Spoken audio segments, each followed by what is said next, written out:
fragmentariedade. E o que significa fragmentariedade?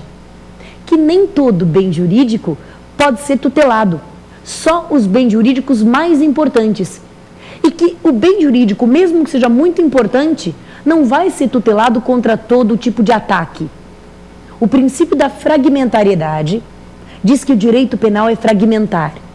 Ele só vai tutelar os bens jurídicos mais relevantes contra os ataques mais violentos. Deixa eu te dar um exemplo. Imagina que você deixa de pagar o teu aluguel. Imagina que você deixa de pagar o teu aluguel para o locador do imóvel que você aluga. Ora, houve uma lesão ao patrimônio do locador? Houve. Mas essa conduta é suficientemente grave para ser considerada como crime? Esse tipo de ataque ao patrimônio é suficientemente grave para ser considerado como crime? Não. Tanto que o legislador não tipificou essa conduta como crime. Essa conduta é um ilícito civil, mas não um ilícito penal. Então, primeiro, princípio da exclusiva proteção a bens jurídicos. O direito penal só protege bens jurídicos. Segundo, princípio da fragmentariedade. O direito penal só pode proteger os bens jurídicos mais importantes e contra os ataques mais intoleráveis, mais violentos. E a esses dois, eu acrescentaria um terceiro princípio, que é o princípio da ultima ratio, ou princípio da subsidiariedade. O direito penal só serve para tutelar bens jurídicos. E ele só serve para tutelar os bens jurídicos mais importantes contra os ataques mais intoleráveis.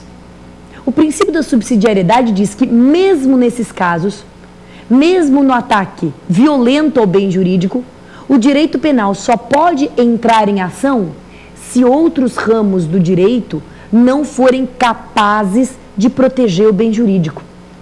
O direito penal só pode entrar em ação se outros ramos do direito não forem capazes de proteger o bem jurídico. O direito penal é subsidiário, ele é a última ratio. Então vamos voltar? Princípio da intervenção mínima, o princípio da intervenção mínima, que na verdade reúne todos esses, diz que o direito penal tem que ser mínimo. E se o direito penal tem que ser mínimo, ele só pode proteger bens jurídicos, ele só pode proteger os bens jurídicos mais importantes contra os ataques mais violentos, e ele só pode proteger os bens jurídicos quando outros ramos do direito não forem capazes de fazê-lo. E isso tudo porque o direito penal ele é em si muito violento. Percebe? O direito penal ele provoca sequelas na sociedade. Faço uma analogia aqui com a medicina. O direito penal é como o nosso antibiótico. Antibiótico é importante? É, a menos que você seja um homeopata radical. A gente hoje em dia não pode jogar fora a penicilina, né? Muitas vidas foram salvas pela penicilina. Mas a gente não vai usar antibiótico no primeiro espirro. Porque se a gente começa a usar antibiótico em tudo, primeiro lugar é que as bactérias ficam resistentes e depois o próprio organismo do paciente se intoxica. Então, antibiótico é a última ratio, é para casos graves, é assim com o direito penal.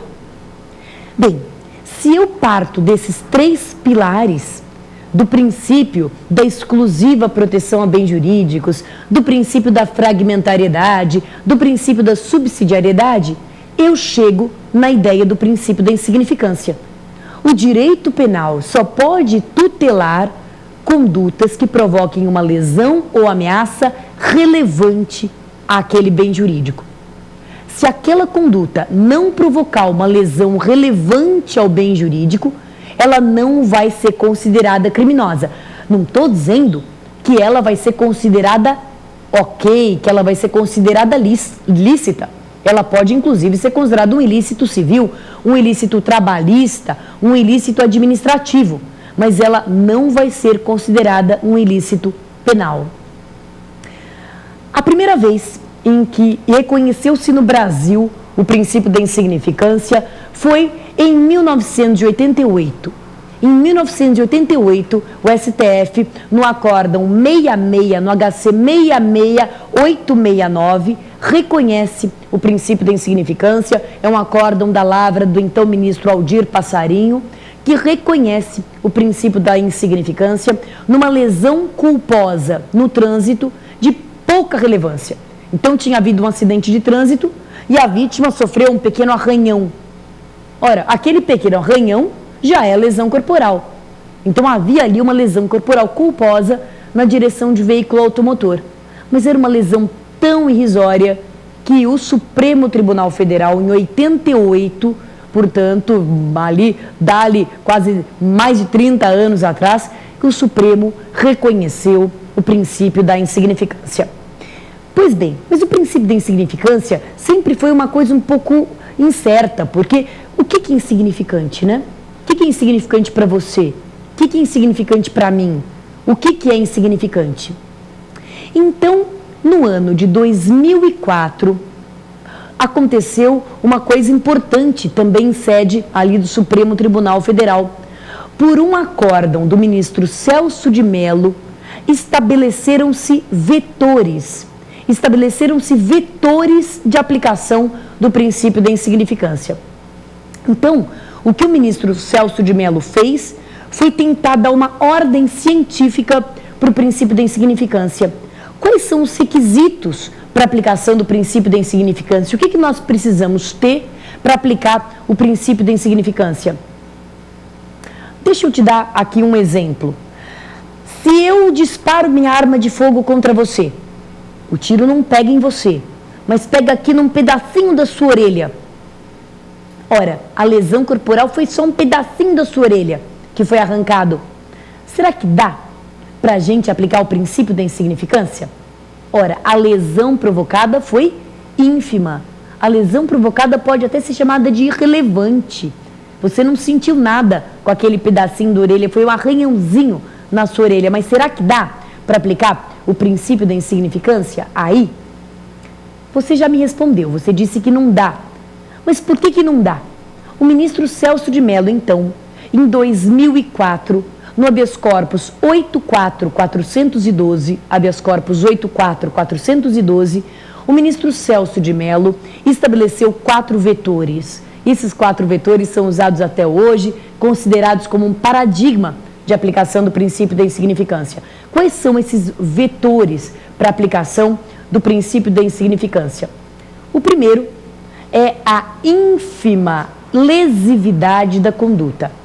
Ínfima lesividade da conduta. A conduta tem que ser pouco lesiva. Lesiva quer dizer, ela tem que ter pouco potencial lesivo. Você veja que quando eu disparo minha arma de fogo contra você, a minha conduta tem alta lesividade, ou seja, tem alto potencial lesivo. Ela não provocou uma lesão muito grande, mas a lesividade potencial era altíssima, eu podia ter te matado. Portanto, não se aplica o princípio da insignificância. Ínfima lesividade. O que mais? Nenhuma periculosidade social da ação. A conduta não pode colocar a sociedade em risco. E isso se avalia de acordo com o contexto geral no qual ela foi desenvolvida. Então, nenhuma periculosidade social da ação. A conduta não pode ser considerada perigosa socialmente. Terceiro vetor, reduzidíssimo grau de reprovabilidade da conduta. Reduzidíssimo grau de reprovabilidade da conduta. Eu me recordo agora de um caso prático da jurisprudência, que foi o seguinte: o cidadão quebrou o vidro de um veículo para furtar o que estava dentro do veículo, mas o que estava dentro do veículo era, veja você, um guarda-chuva. O sujeito devia estar realmente muito apertado pela chuva para quebrar o vidro do veículo para furtar o guarda-chuva que estava lá dentro. O guarda-chuva realmente valia ali uma ninharia, mas foi considerada que a conduta era altamente reprovável, quer dizer, o sujeito que se dispõe a quebrar o vidro de um veículo para furtar uma coisa que está lá dentro mostra uma índole, uma propensão para o crime altamente censurável, altamente reprovável. Então, mesmo que a conduta tenha causado uma lesão de poucos reais por causa do guarda-chuva, isso sem falar do vidro quebrado, claro, mas mesmo que a lesão patrimonial do furto tenha sido bastante